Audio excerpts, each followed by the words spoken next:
नमस्कार मित्रांनो, आज मी तुम्हाला एक खूप इम्पॉर्टंट पॉईंट सांगणार आहे, जे की म्हणजे लॉस का होतो. तर काही लोक म्हणजे आपलं कॅपिटल यूज करतात, तर काही लोक डेमो अकाउंटने ट्रेड करतात. तर ही गोष्ट त्या लोकांसाठी आहे. जेव्हा आपल्याजवळ कॅपिटल असतं ना, तेव्हा आपल्याला चार्ट हा नीट दिसत नाही, कारण त्या कॅपिटलमध्ये फिअर आणि इमोशन्स असतात, म्हणून लॉस होतो. पण जेव्हा ट्रेडिंग करण्यासाठी कॅपिटल नसतं आपल्याजवळ, तेव्हा आपल्याला चार्ट हा नीट, स्वच्छ आणि चांगला दिसतो आणि तुम्ही जे ॲनालिसिस करतात ते बरोबर चालतं. म्हणजे पैसे नसताना सेटअप वर्क करतो आणि पैसे असताना सेटअप वर्क करत नाही. तर का? जेव्हा आपल्याकडे पैसे नसतात तेव्हा तुम्ही प्युअरली चार्ट ऑब्झर्व करत असतात आणि मेन म्हणजे इमोशन नसतं त्यामध्ये आणि फिअर, ग्रीड नसतं, म्हणून टार्गेट हिट होतात. पैसे आल्यावर तुम्ही पैसे आहेत म्हणून ट्रेड करतात, की तुम्ही तुमचा सेटअप आहे किंवा चार्टमध्ये तुमचा सेटअप बनला आहे ह्याच्यामुळे तुम्ही ट्रेड करत नाही आहेत. तर जेव्हा पण तुमच्याकडे कॅपिटल असतं, जे काही तुम्ही $200-300 घेऊन मार्केटमध्ये येता, तर त्यावेळेस फक्त तुम्हाला एकच करायचं, जस्ट फॉलो द प्रोसेस. जिथं तुमचा सेटअप आहे तिथं तुम्ही एंट्री घ्या. एक तुम्ही तुमची जी डेची रिस्क आहे किंवा पर ट्रेड, जसं की आता मी 1 to 2% रिस्क घेतो, त्या पद्धतीने तुम्ही पण रिस्क घेत असाल, तसं तुमचा स्टॉप लॉस आणि टार्गेट हे 1:2.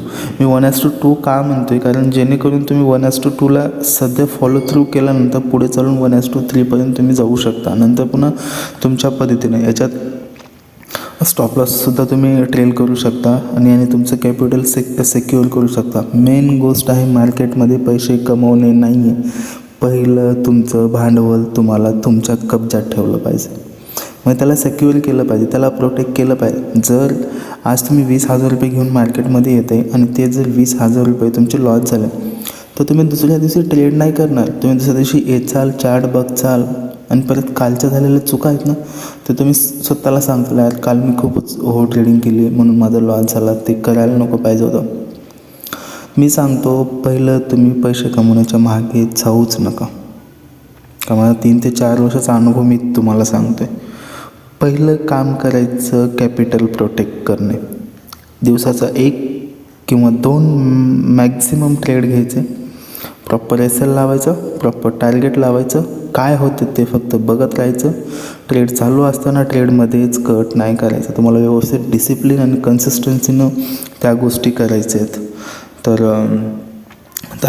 तर आता तुम्हाला दिसत असेल, मी एक वरती ट्रेड घेतलेला तुम्हाला व्हिडिओमध्ये ट्रेड दिसत असेल, की त्याच्यामध्ये मी डॉट व्यवस्थित ट्रेड पंच केला, वरती SL लावला होता, खाली टार्गेट होता. आता काय केलं माहिती आहे का, मी जो माझा SL होता ना, की तो मी ड्रॅग करून आणला. कुठं? कारण मी काही ना काहीतरी प्रॉफिट त्याच्यामधून सेक्युअर करतो आहे. ठीक आहे, सपोज टार्गेटच्या जवळ गेल्यानंतर आय थिंक तिथून मार्केट फिरू पण शकतं, पण मला काही ना काहीतरी सेक्युअर करायचं होतं. मला लॉसमध्ये नव्हतं जायचं, म्हणून मी $10 त्याच्यामध्ये सेक्युअर केले. तर तुम्ही पण अशाच पद्धतीनं व्यवस्थितपणे करू शकता.